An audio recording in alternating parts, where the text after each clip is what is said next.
मराठा साम्राज्य का इतिहास केवल महाराजों और दरबारों तक सीमित नहीं है।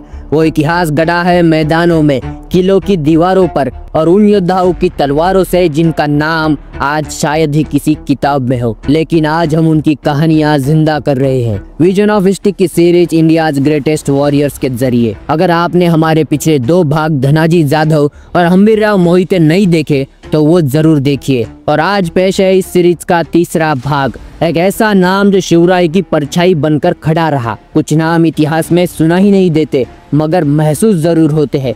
उनके बारे में किताबें चुप है लेकिन मैदान जंग अब भी उनकी हुंकार दोहराते हैं। और आज का नाम ऐसा ही है। छत्रपति शिवाजी महाराज ने हिंदवी स्वराज्य की स्थापना की, परंतु इस स्वराज्य के निर्माण में अकेले छत्रपति नहीं थे।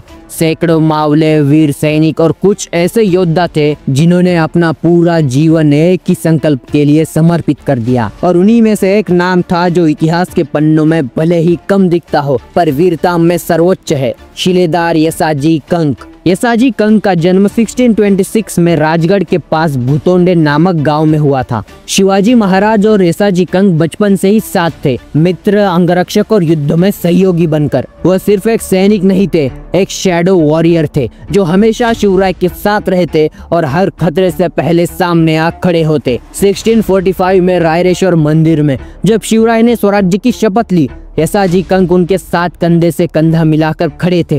यह सिर्फ एक वचन नहीं था, यह एक आजीवन समर्पण की शुरुआत थी। 1659 प्रतापगढ़ का ऐतिहासिक युद्ध, अफजल खान का वध हुआ। युद्ध के मैदान में जब अफजल खान की फौज प्रतिशोध में उफान मार रही थी तो नेताजी पालकर और यसाजी कंक शिवाजी महाराज के चारों ओर एक जीवित कवच बनाकर लड़े। 1660 उम्बरखिंड की लड़ाई, कारतलब खान का विशाल दस्ता था, वही घाटियों में मराठों की गूंज। यसाजी कंक ने शिवराय के साथ मिलकर मुगल सेना को धूल चटा दी। ईयर 1666 आगरा में जहां धोखे और कूटनीति का मकड़ जाल था, वही यसाजी कंक शिवाजी महाराज के साथ आगरा गए, एक अंगरक्षक नहीं बल्कि एक रणनीतिक सखा बनकर।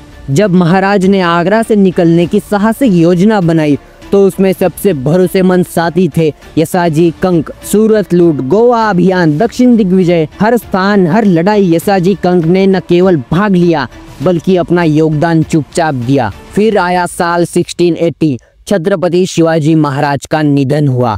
महाराज चले गए पर उनकी परछाई छोड़ गए यसाजी कंक जैसे लोगों के रूप में। जहाँ कई दरबारी भ्रम में थे, वही यसाजी ने अपनी वफादारी छत्रपति संभाजी महाराज को दी। 1681 में संभाजी महाराज के राज्याभिषेक में वे उपस्थित थे। गोवा के फोंडा किले को जब उन्होंने दुश्मनों से छीना तो शिवराय ने उन्हें वहां का किलेदार नियुक्त किया था। युद्ध के बाद भी सेवा समाप्त नहीं हुई। वृद्धावस्था में भी वह कर्तव्य से पीछे नहीं हटे। कभी गोवा के सूबेदार तो कभी रायगढ़ किले के तट संभालक प्रमुख बने। 1689 में राजधानी रायगढ़ पर मुगल सरदार जुल्फिकार खान ने घेरा डाला। तब यसाजी कंक एक बूढ़े योद्धा थे, फिर भी उन्होंने लगभग 7 से 8 महीने तक रायगढ़ की रक्षा की। उनके पुत्र गडकरी कृष्णाजी कंक गोवा के युद्ध में शहीद हो गए थे पर यसाजी डटे रहे। 1690 में रायगढ़ हाथ से चला गया। संभाजी महाराज की मृत्यु हो चुकी थी। औरंगजेब विजेता बन गया था। पर इतिहास जानता है युद्ध मैदान से पीछे कौन हटा और कौन डटा रहा।